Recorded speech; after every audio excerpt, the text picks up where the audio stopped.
Bewildering plots, exotic locations, foreign lyrics, spectacular music, and yes, temperamental singers and conductors. This is the world of opera.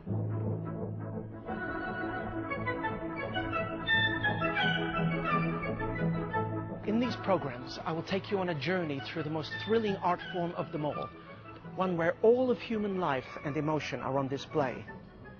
Music fuses with words to create stories of love, betrayal, revenge, sorrow, passion, tragedy, and comedy, to create the stirring and most magical world of Italian opera.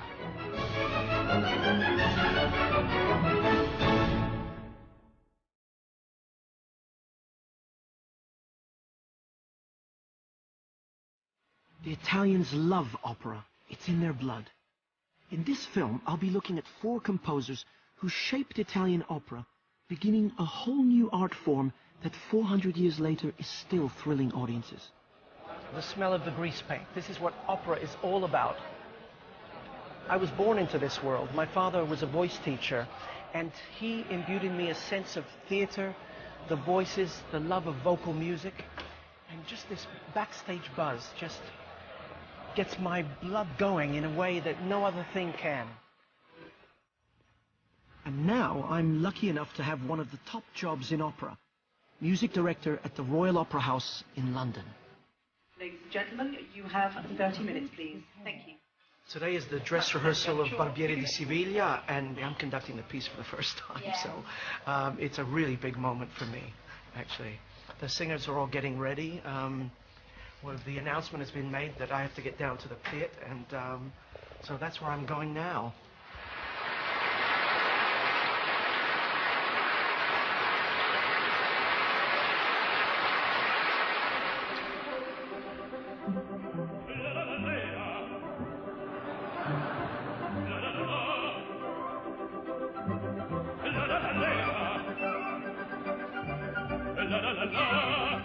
Opera began in Italy 200 years before Rossini's highly charged Barber of Seville.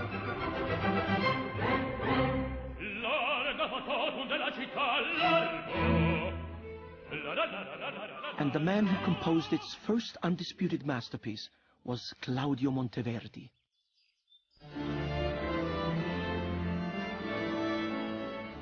Monteverdi worked as court composer at the Ducal Palace here in Mantua.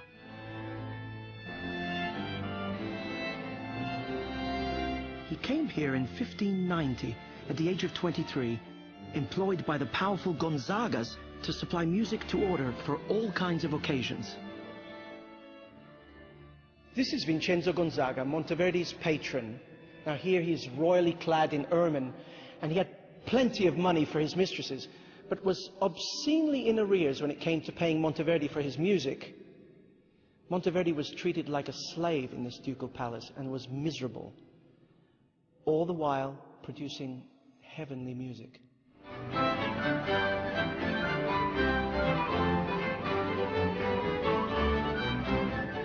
Monteverdi wrote a wide range of music for his employer, and the fashion at the time was for extravagant courtly entertainments using speech, songs, and dance. These were going to provide the basis for something entirely new. In the late 1590s, a group of Florentine intellectuals got together and tried to find a way to combine music and drama. They wanted to return to the classical Greek and Roman idea of theater, declamation.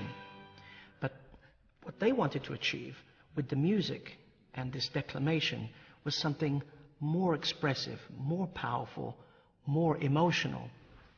Inspired by these ideas, Monteverdi used the Greek myth of Orpheus and created one of the first examples of what was to become a new art form: opera. Orpheus himself is a singer, so of course his story fitted perfectly with the idea of having a completely sung drama. He uses his musical powers at the gates of Hades to bring his wife back from the dead. But before the story starts, there's a prologue. In introducing his first character, the character named Music, or the spirit of music if you like, perfectly shows this marriage of speech and music. Io la musica son che ai dolci accenti. There's no real pulse in the music, it's just free. So far tranquillo ogni turbato cuore. Just a few chords and, yes, almost spoken word, recitativo, or in English, recit. That's the shorthand we use. This sung speech was the revolutionary idea that created opera, telling a story and developing characters. Now, Orfeo, donde vieni in a different tempo? Dove vai? Where have you come from? Where are you going? Ninfa che porti.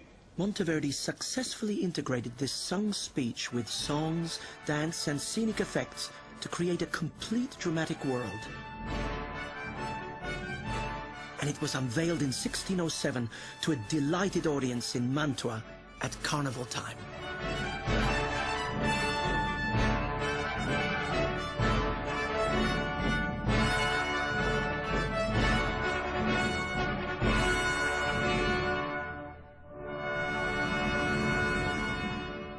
The British Library holds a rare print of Monteverdi's Orfeo. I was very excited to examine it with the early music expert, Marshall Marcus.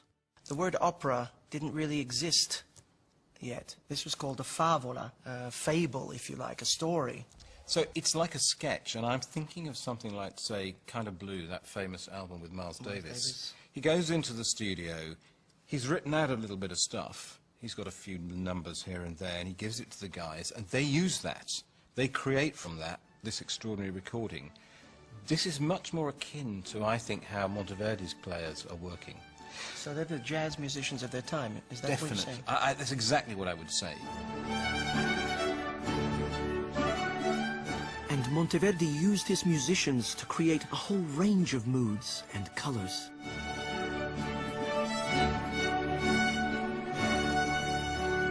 Listen to this dance rhythm, very characteristic of Monteverdi. 2, 3, 1, 2, 1, 2, 3. Sometimes 2 and sometimes 3.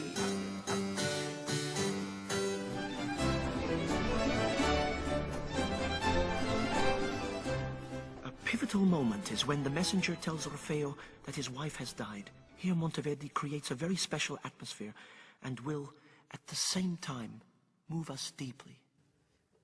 A te ne vengo Orfeo, messaggera infelice. Monteverdi said it was only through the uniting of poetry and music that it was possible to truly move an audience.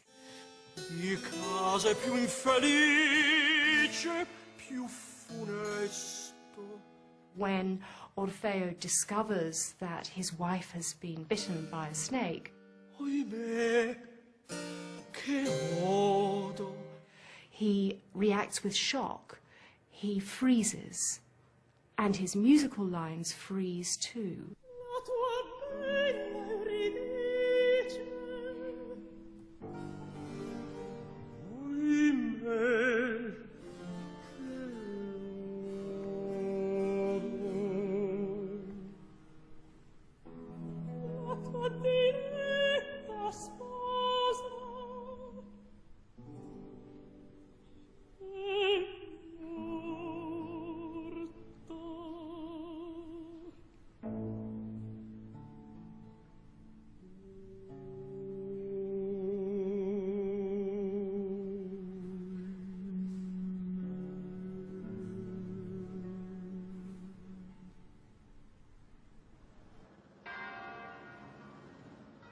Orfeo was such a success that Vincenzo Gonzaga ordered a second performance within days. This is the church in Mantua, where in 1599 Monteverdi had married the beautiful Claudia Cattaneo, one of the singers at court. Over the years, she'd kept Monteverdi going in a job that was far from ideal. Mantua is a very difficult place to live in the winter, very foggy, very humid, and the drudgery of the work that Monteverdi was expected to do from those demanding Gonzagas made their life a misery.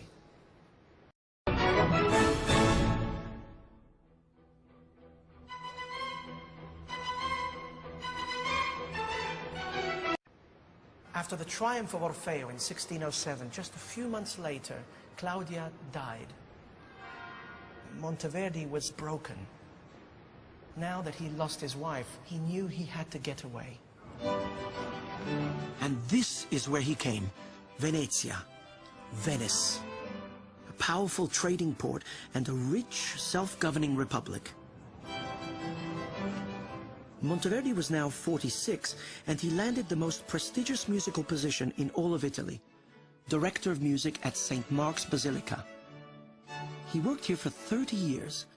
The job gave him the financial security he craved and left him free to compose for the local nobility and rich merchants, putting on shows in their lavish private palazzi. It was Venetian mercantile wealth that led to the next big development in opera. With all this money around, opera went commercial, and in 1637 the very first public opera house was opened. And it was around this time that the word opera, which means literally work or opus, came into use to describe the new art form.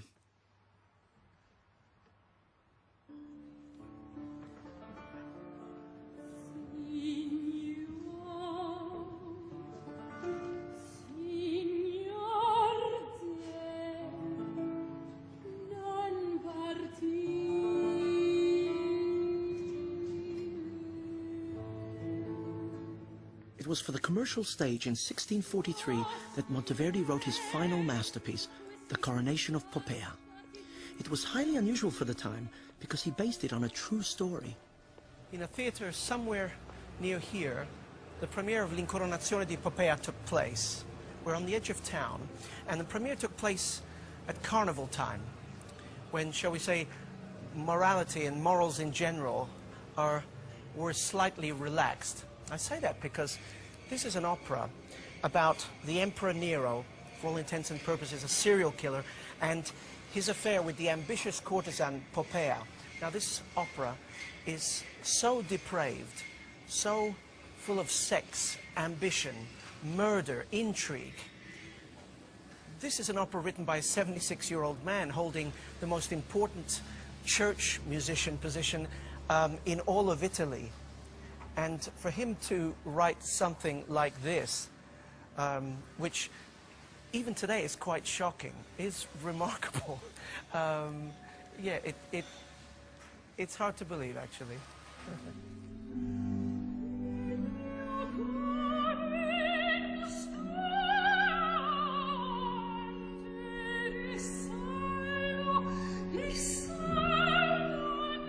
The sadistic Nero is being played by a woman, but in Monteverdi's time the leading man was sung by a castrato, a vocally gifted man who had been castrated before puberty, which left him with an ethereal but often powerful unbroken voice, the fashionable sound of the day.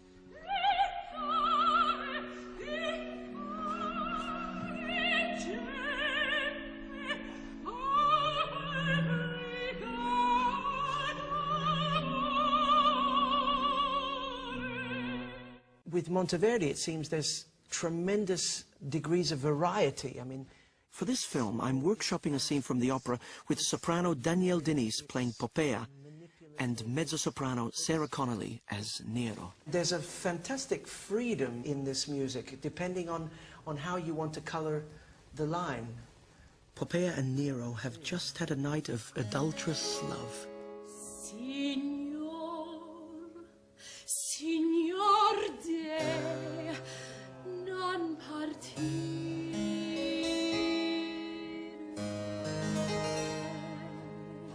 sosten che queste braccia ti circondino. These arms that want to wrap around you. Come le tue bellezze circondano.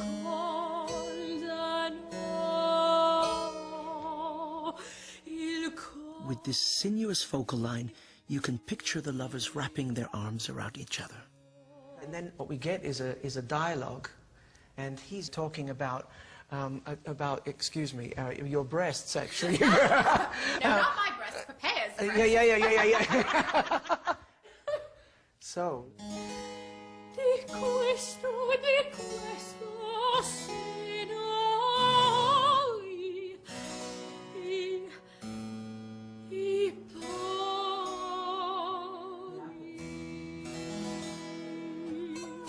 le mamme tue le mamme più dolci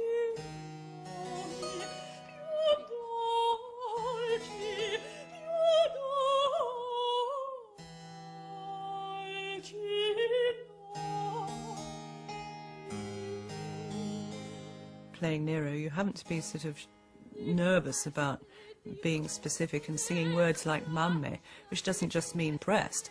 It means almost like boobs, your beautiful, beautiful boobs that give me fantasies at night. That's all I think about. That's all I want to hold and touch and feel.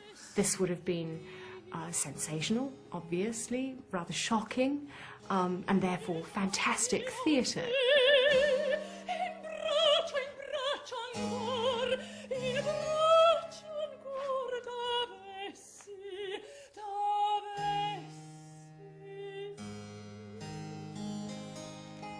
The 17th century Venetians lapped it up. They absolutely loved that kind of thing. At the end of the opera, Nero has married Poppaea and crowns her empress, and they sing a sublime love duet.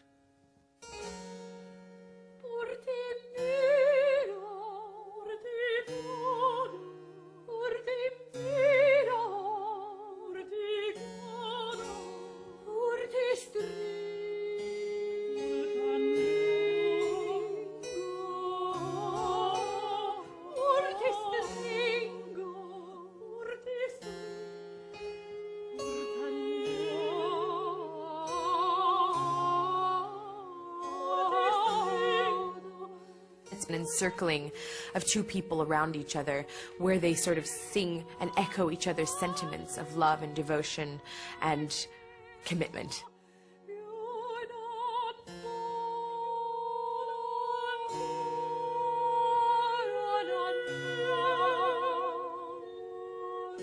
They finish on the same note, in total unison. And we very much try to tap into each other's sound, so that we are like one voice that's split in two.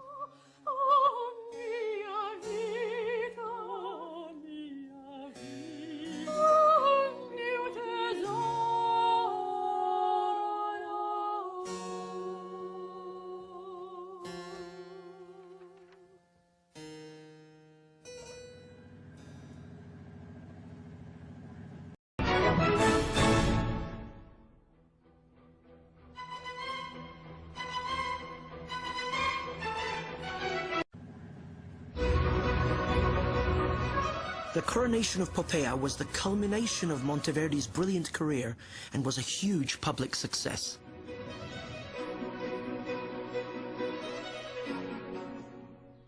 Monteverdi's works were part of an explosion of opera in Venice, and by the end of the century, 16 new opera houses were built there. It soon became a booming industry right across Italy. The great composers of the day were all at it. Vivaldi, Scarlatti and Pergolesi between them wrote over 100 operas. And Naples became its next center, with the king himself a passionate supporter. Now an opera house becomes an essential part of any proper palace.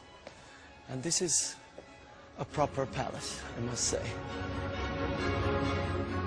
But being a king, in his elite theatre, he only wanted extravagant performances of opera seria, heroic stories depicting the trials and tribulations of gods, warriors and kings, leaving comedy, opera buffa, to other theatres in the city. Opera is still a thriving industry in Naples. This theatre was being restored and modernized for the 21st century when I came here. Naples was a mecca for new talent and attracted the best singers and composers from all over Europe. One of the most promising to visit was the German-born George Frederick Handel.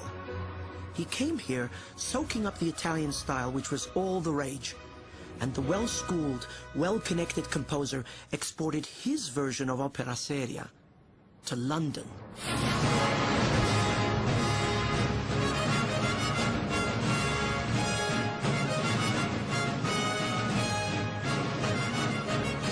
From the very beginning, Handel was exposed to the creme de la creme of English society. He lived here for 3 years at Burlington House, now home to the Royal Academy. He was the guest of Juliana, the dowager widow of the 2nd Earl of Burlington. And when Handel's German patron was made George I, King of England, he couldn't lose. He was perfectly placed to spread the fashion for Italian opera. The king gave an annual grant of £1,000 to the theatre in the Haymarket, and Handel, now with royal patronage, went on to dominate the opera scene, opera in Italian, for the next 20 years. Handel's Julius Caesar epitomizes all the elements of his genius.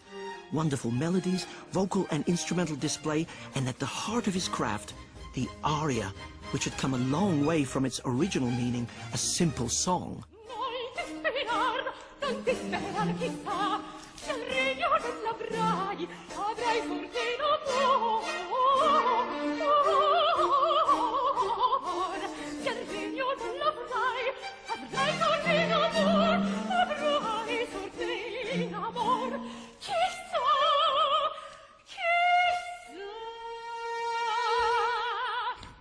If you want to be a successful opera writer in the Italian style, you've got to write great stuff for singers. And of course, that's one of the wonderful things we find with Handel. He's saying, okay, let's take the aria, let's put the singer on the stage. This is the age of the singer, really. The singers are beginning to take control, because people are coming in, they're paying tickets to go and see these operas.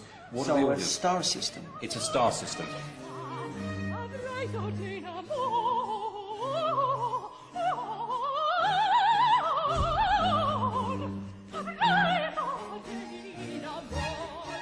Handel lured the best Italian singers to the capital, the pop stars of their day. They commanded huge fees and gave him the edge in London's competitive opera scene. Danny, you've sung the role of Cleopatra in Handel's Julius Caesar to great acclaim, and I mean, it's 8 arias. It is long. And a duet. What's it like singing and acting out so many different kinds of emotions? Because each aria is quite different from the other, isn't it? That's my favorite thing about singing any of the Handel heroines, that you really have a chance to explore all of the different shadings of character of Cleopatra. Especially, you get a chance to really start with all of the playfulness and all of the bounce in her character, and then you sort of move to the seductive, and then on to some of the more powerful arias.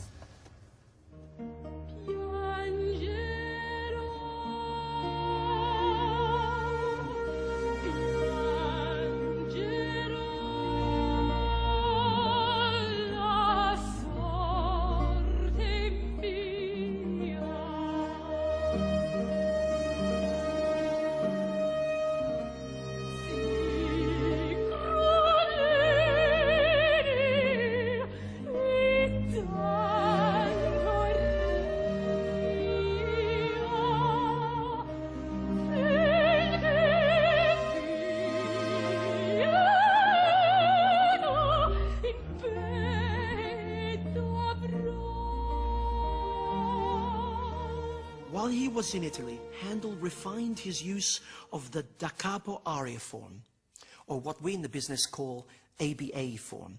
Now, da capo means from the beginning. And so a singer would sing an aria, would sing the first part, the A section, expressing a single thought.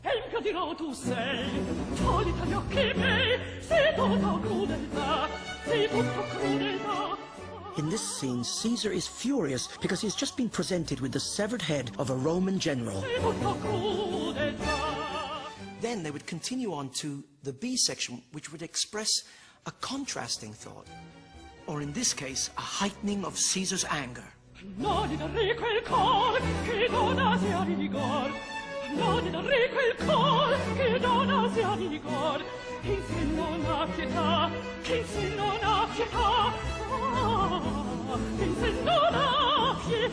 Then he would come back to the first section, the A section, but this time the singer was expected to ornament the melody, to embellish it, to bring new colors to it. Can you give us an idea what you would do with even something that's already quite florid? I mean, when you're doing these ornaments, you're going higher, you're going lower, you're... As you would if you were in a towering rage with somebody, I suppose.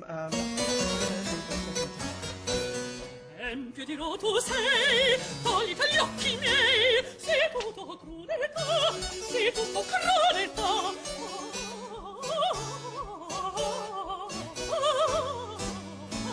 Sei tutto crudeltà.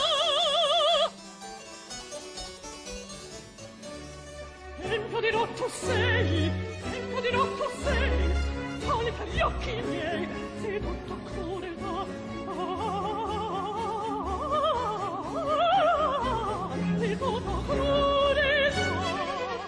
The capo aria should always be screwing up the dramatic tension as well as being musically accomplished and as well as entertaining the audience and provoking big applause at the end of the number.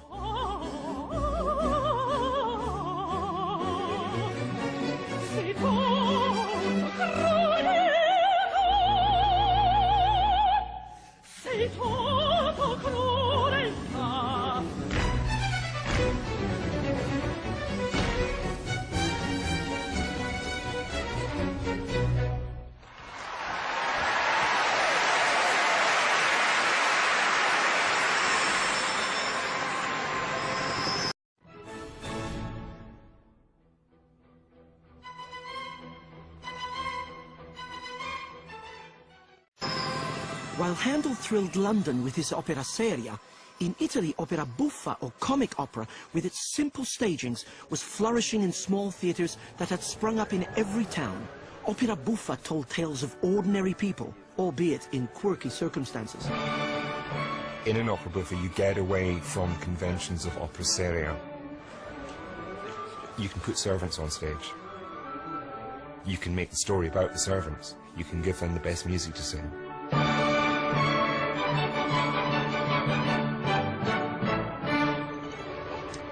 Opera buffa appealed to the middle classes. It was much cheaper to stage, and now the public could actually afford to go.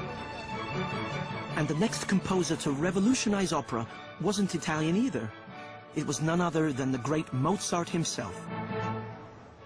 Born in Austria, he'd traveled all around Italy with his father, devouring everything he heard and performing as a keyboard prodigy in theaters like this gorgeous one in Mantua. He'd already written a couple of Italian operas by the time he was 14. When Mozart started writing Italian operas, which was the prestige area at that time, the way you could make the most money, there's no doubt about the fact that he always wrote with a German accent, if you want. And this is particularly the case with the instrumental parts. Germans were famous for writing instrumental music. Italians were famous for writing vocal music. Mozart could blend those two together. And when he eventually joined forces with the Italian librettist Lorenzo da Ponte in Vienna, they created 3 opera buffa masterpieces, Don Giovanni, Così fan tutte, and The Marriage of Figaro, about a crazy day in a noble household when 2 servants, Figaro and Susanna, are trying to get married. When you think that in the first number, for instance, of Marriage of Figaro, it's a wedding day, and all the preparations are being made, and you have the bustling figure, you have the second violin's playing this.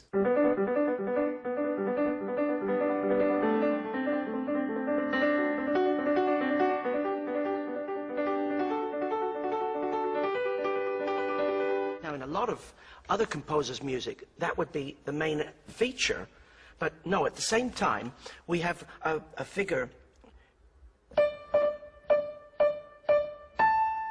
a very measured figure.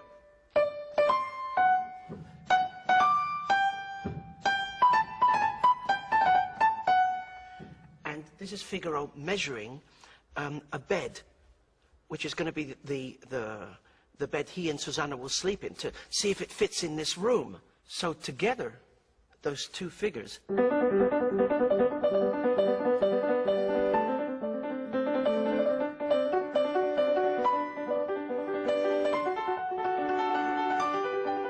against that, you have Figaro thinking, oh, this is going to work. This is going to be good. Oh, yes.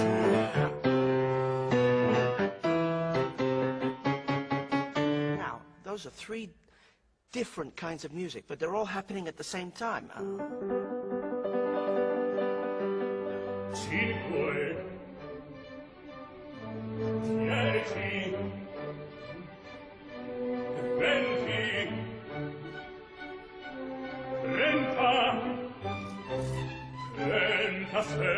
Mozart makes the orchestra a character in the drama, evoking mood, telling us what the characters are thinking and feeling. He brought the lifeblood of theater through the orchestra.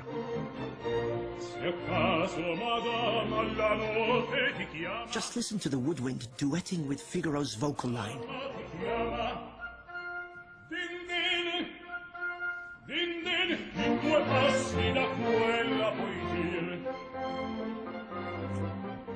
But it's not just the orchestral color that makes the opera sparkle. It's the words.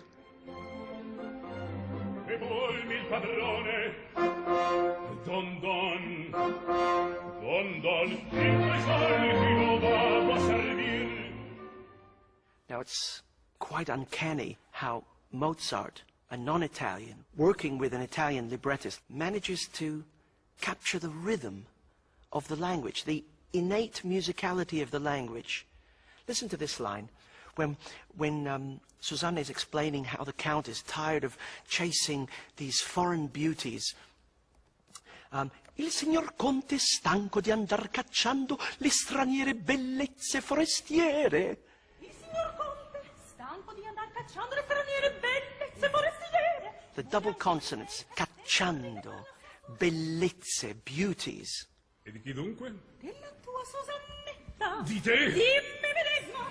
E da speranza che al nobile suo progetto utilissima sia tal vicinanza. A lot of time and effort was put into this way the language needed to jump off the page, so an audience would be kept on the edge of their seats, somehow kept alive by the rhythm that is in the speech.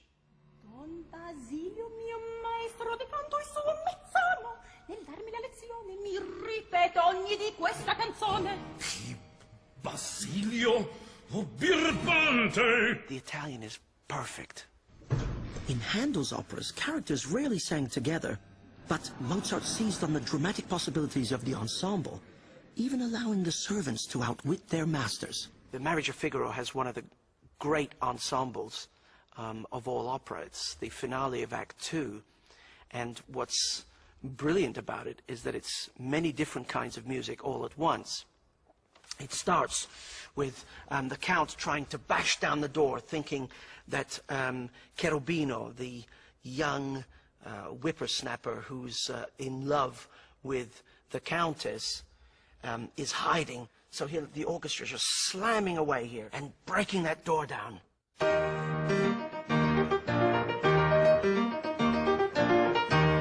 And the Count saying, "Come out here, you wretch, sciagurato, garzon malnato."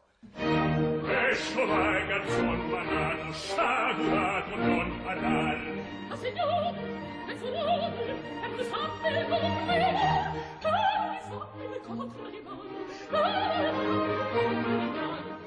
Finally, the door does open, and who comes out but Susanna?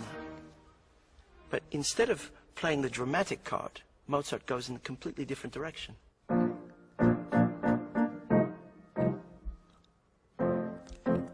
Signore!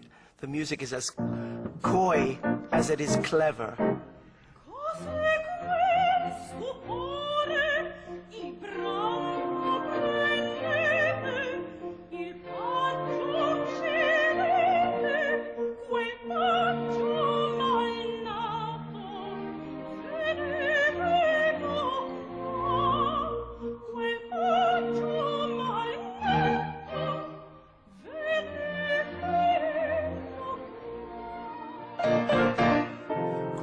Is furious. I was wrong. I've been mistaken. Sbaglio mai presi, che sbaglio mai presi, appena lo credo. So you see how the orchestra is participating in the way these people are thinking. Signori di fuori son già I suonatori. Imagine the theatrical tension that is built through these different layers in this ensemble, adding a character and then another character with a different kind of music. Ah, signor, cosa è stato? Che violenza che reggi e The music becoming more and more energetic, more theatrical. Faster, louder. Vengo qui per te, non ti prometto matrimonio come This way of taking the audience, of grabbing them by the scruff of their necks and showing them some incredibly real emotions, was just a step into another world.